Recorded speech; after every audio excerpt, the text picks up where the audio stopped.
When I married Jerry, I felt truly blessed. Not only did I find a partner who seemed to understand me, but I also inherited a piece of real estate from my grandparents. They had always been wise about financial matters, and their advice was invaluable. They suggested I use the property as a way to secure our future, but also warned me to keep this newfound asset confidential, even from Jerry. Their reasoning was simple: they believed it was wise to have a passive income that only I knew about, ensuring that I would always have financial security, no matter what happened.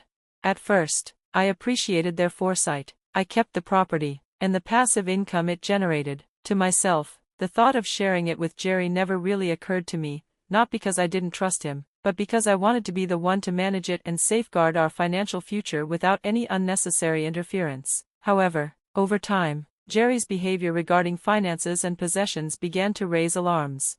From the beginning, I noticed that Jerry often overstepped boundaries when it came to things that were important to me. He would sometimes make decisions about our shared belongings without consulting me, and more troublingly, he seemed to feel entitled to everything, even things I had brought into our marriage. For example, there was the time he tried to redistribute gifts I had bought for my parents to his own family, apparently as a way to bolster his image. The audacity of it left me speechless, but when I confronted him, his response wasn't one of remorse, it was a defensive, dismissive attitude that left me feeling small and unheard. But it wasn't just the trivial things that started to weigh on me. More recently, something much more significant happened that made me question everything. I discovered that $22,000 had been withdrawn from an account I managed, an account that was supposed to cover our living expenses. This account was set up to complement Jerry's contributions to our household, ensuring we had enough to live comfortably. I hadn't made the withdrawal, and I couldn't recall authorizing anyone else to do so. Naturally, I began to suspect that Jerry was behind it. When I confronted him about the missing funds, he didn't seem particularly concerned. Instead, he casually admitted that he had taken the money and lent it to his mother, Kayla, who was in some sort of financial trouble. My heart sank. He had made this decision without consulting me, without discussing it, and without any consideration for our joint financial decisions. To him, it seemed as if it was his money to do with as he pleased. I was left feeling betrayed, not just because of the money, but because of the lack of communication and respect for the financial partnership we had supposedly built together. At that moment, I realized that this wasn't just a matter of misplaced trust, it was a deeper issue within our marriage. If we couldn't communicate openly and make financial decisions together, then how could we continue to build a life together? The idea that what one spouse acquires automatically belongs to the other, without a conversation, without any kind of mutual agreement, this was a dangerous and unsustainable way to manage a relationship. If Jerry continued to view our finances this way, then perhaps it was time to reconsider the future of our marriage. I tried to reason with him. The money was mine, earned through hard work and dedication, and although we had savings, the loss of such a large sum was not something that could be brushed aside. Yes, I understood that Kayla may have needed help, but a simple conversation with me before making such a decision would have shown respect for our shared responsibilities. If Jerry had withdrawn the money from an account he had before we married, I wouldn't have minded, but this was our shared account, our mutual responsibility. Without any prior discussion, it felt like a breach of trust, an abuse of our partnership. His response to my disappointment was telling. He frowned and seemed irritated, offering a half-hearted promise that he would let me know next time before making such decisions. But it wasn't sincere, it felt dismissive, as though my concerns didn't truly matter. Without another word, he excused himself and went to the bathroom, leaving me alone with my thoughts. I couldn't help but wonder, where had the man I married gone? The one who used to listen, the one who cared about my opinions? Was this the change that came with time, or had I simply missed the signs all along?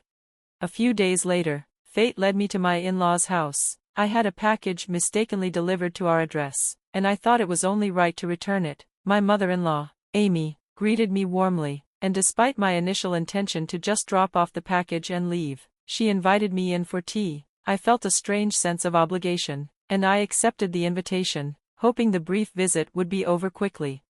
As I sat there, sipping tea, I noticed the many expensive items scattered around their house. There were lavish cosmetics, stylish clothing, and various high-end health products. Amy, almost casually, mentioned that these were all gifts from Jerry. The realization hit me like a ton of bricks. The $22,000 that had been withdrawn from our account was not used for a necessary or urgent expense, it had been spent on luxury items. That money, which should have been part of our shared future, had been used to indulge Jerry's family, as though they had the right to it. I tried to remain composed, but the unease I had been feeling throughout our marriage began to crystallize. This was no longer about a simple misunderstanding, it was about values, priorities, and a lack of respect for me and my efforts. My in-laws, who had always been pleasant, now looked at me with a strange expression. Their smiles faded, replaced by a mixture of fear and accusation. "My son is such a generous boy, always buying gifts for me," Amy said, her voice turning confrontational. "But what about you? As his wife, are you taking good care of him? I hear you've been blaming him for helping me with some money." It dawned on me then. Jerry had painted himself as the martyr in front of his parents, a good son simply helping his mother. That's why they looked at me with such suspicion. They didn't see the betrayal, they only saw their son being attacked. The realization left me emotionally drained. I had never imagined that my own in-laws would side with Jerry in such a way, or that he would manipulate them to see me as the villain in this situation. It was in that moment that I truly began to consider divorce. The lack of understanding, the lack of support from Jerry and his family, it was more than I could bear. I had been patient, I had tried to make our marriage work, but this was a tipping point. If Jerry couldn't respect me, if he couldn't communicate openly with me, then perhaps it was time to part ways. The road ahead was painful, but I knew I couldn't keep ignoring the signs. I had intended to share my passive income with Jerry when the time was right, but his actions left me with no desire to use that money on him anymore. Fed up and overwhelmed, I stood up and left the suffocating atmosphere of our home. I checked into a business hotel that night, needing space to clear my head and plan my next steps. The next morning, I returned home to find Jerry waiting for me, an unsettling smirk on his face. As I stepped inside, he thrust a sheet of paper toward me, a set of divorce papers, already filled out. "You're lying about your passive income, aren't you? You've been taking money from our shared property and covering it up," he accused, his voice laced with hostility. His accusations were as baseless as they were repetitive. Despite my honesty and the undeniable existence of my passive income, Jerry refused to believe me. "It's the truth, I have passive income," I insisted, but it was clear he had already decided otherwise. His inability to trust me was the final straw. It became glaringly obvious that our marriage lacked the foundation of respect and partnership I needed.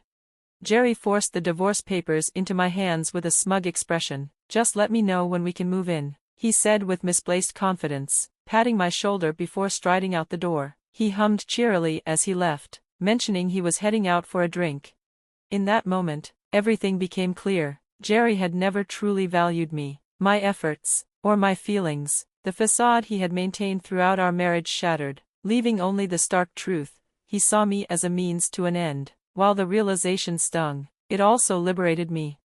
Without hesitation, I packed my belongings, signed the divorce papers, and left the home we had shared. I moved in with my parents, explaining the situation to them. We agreed I would stay until the new house I had built for them was ready. The next day, Jerry bombarded me with missed calls. When I finally answered, his tone was impatient. "Why is all your stuff gone?" he demanded, as though confused by my actions. "We're getting divorced, Jerry, it's normal to move out," I replied calmly. "I won't be coming back, so feel free to use the space however you like." There was a pause. Perhaps it was in that silence that he finally grasped the reality of the situation, that I had a source of income he couldn't control. When he spoke again, his tone was uncharacteristically sweet, almost pleading. "Hey, can you let my parents live in the new house? I don't care if I have to live with your parents, please." I was stunned by his audacity. "I already told you, it's a small, one-story house meant as a gift for my parents. It's not up for discussion." His suggestion was absurd. Not only did he propose to give away a house he hadn't contributed to, but he also acted as if it were his to give. His complete disregard for the truth was baffling. As I tried to explain the effort I had put into managing our finances and planning for the future, he brushed it off. "That doesn't matter. You're just careless with money and leave the hard stuff to me," he retorted, projecting his own shortcomings onto me. His behavior solidified my decision. Jerry's understanding of our relationship, and reality, was entirely skewed. The marriage had become unsalvageable. By the time he realized I had filed the divorce papers, it was too late. His attempts to reconcile were met with a firm no. Even his final plea, let's start over and be a good couple this time, rang hollow. This was a man who had squandered our savings, undermined my efforts, and ridiculed me. There was no going back. Goodbye, Jerry, please give my regards to your parents, I said brightly as I ended the call.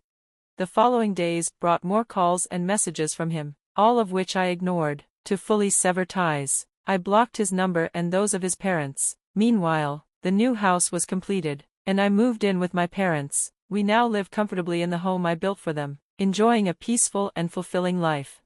Sometime later, I learned through a mutual friend that Jerry's life had taken a sharp downturn. He had quit his job, boasting he no longer needed to work because he had real estate. When the truth of our divorce emerged, his lies unraveled, and his former employer refused to rehire him. Now living with his parents, he was struggling to rebuild his life, burdened by the consequences of his own choices. As for me, life has only improved. I'm thriving in a career I love, living with the people who supported me through everything, and using my hard-earned income to create a better future for those who truly matter. The peace and renewal I've found affirm that walking away was the best decision I could have made.